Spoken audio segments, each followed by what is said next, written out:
Yang terkasih, tentu kisah mengenai orang kaya dan Lazarus yang miskin sudah mungkin puluhan kali kita baca dan dengar ya.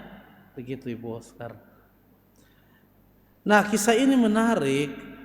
Sepintas kalau kita merenung-renungkan, kita bertanya, apa yang salah dari orang yang kaya tadi? Mengapa ia mengalami penderitaan di dalam tanda petik, dalam neraka, dalam api yang berkobar-kobar? Saudara-saudari yang terkasih, kalau tadi kita mendengarkan ketika orang kaya sesudah kematiannya, ia meminta kepada Bapak Abraham, kasihanilah aku, suruhlah Lazarus mencelupkan ujung jarinya ke dalam air dan menyejukkan lidahku, sebab aku sangat kesakitan dalam nyala api ini. Menarik, ada penolakan dari Bapak Abraham sendiri. Ada dua alasan Abraham menolak. Yang pertama, Abraham mengatakan, ingatlah engkau telah menerima segala yang baik di masa-masa hidupmu, sedangkan Lazarus segala yang buruk. Sekarang ia mendapat hiburan dan engkau sangat menderita. Alasan pertama mungkin bisa kita pahami. Tapi alasan kedua, Abraham mengatakan, selain daripada itu, di antara kami dan engkau terbentang jurang yang tak terseberangi. Ada jurang yang tak terseberangi.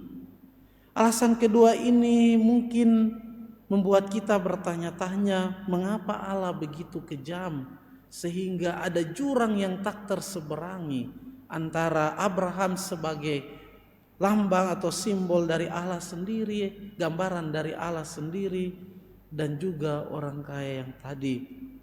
Jurang yang tak terseberangi.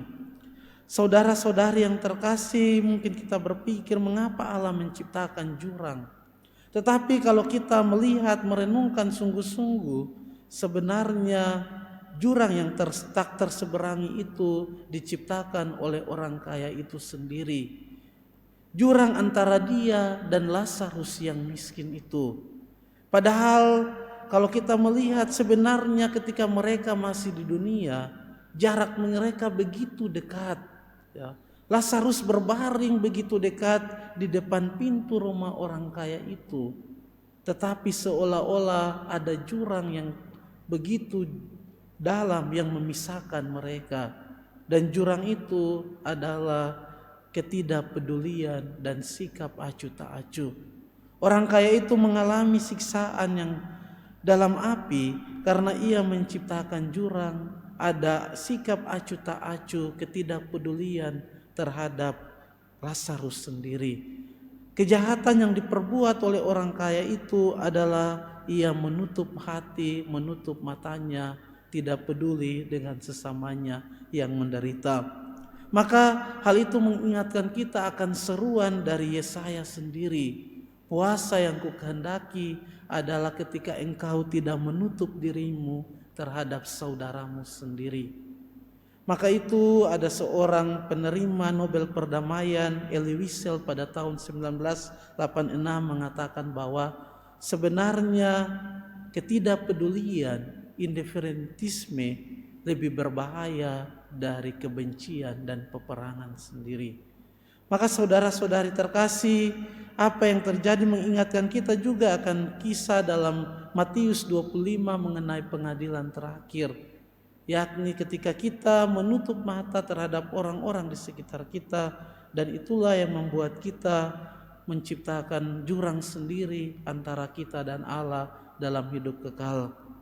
Maka kita diajak untuk senantiasa membuka hati kita, membuka mata kita untuk saudara-saudari kita yang membutuhkan, memberikan perhatian kita, waktu kita, cinta kita kepada sesama kita, orang-orang di sekitar kita. Dan terakhir, ada sebuah permenungan yang saya kira mendalam untuk kita renungkan. Lazarus kita tahu namanya, tetapi orang kaya tadi tidak disebut namanya. Adalah sebuah sesuatu yang tidak lazim. Saudara-saudari yang terkasih, mungkin nama bagi kita adalah hal yang biasa, tetapi nama dalam tradisi kitab suci memiliki arti yang mendalam. Ketika orang yang dikenali dengan memanggil nama mengungkapkan ada sebuah relasi yang mendalam, ada sebuah kedekatan yang mendalam. Dalam arti itulah kita mengenal ketika Allah menciptakan manusia, Ia memberikan nafas kehidupannya, Ia menciptakan menurut citranya sendiri dan memberi nama kepada manusia. Dan dalam nama manusia itulah semua makhluk itu bertekuk lutut, sehingga nama memiliki arti yang mendalam. Sehingga ketika penginjil Lukas tidak menyebut nama orang kaya itu, maka itu adalah sesuatu yang agak tidak biasanya. Ada sebuah refleksi yang mendalam mengapa orang kaya itu tidak dikenal namanya. Karena ketika ia meninggal, karena ketidakpeduliannya, hatinya yang tertutup membuat Allah bahkan tidak mengenal citranya dalam diri orang kaya itu sendiri.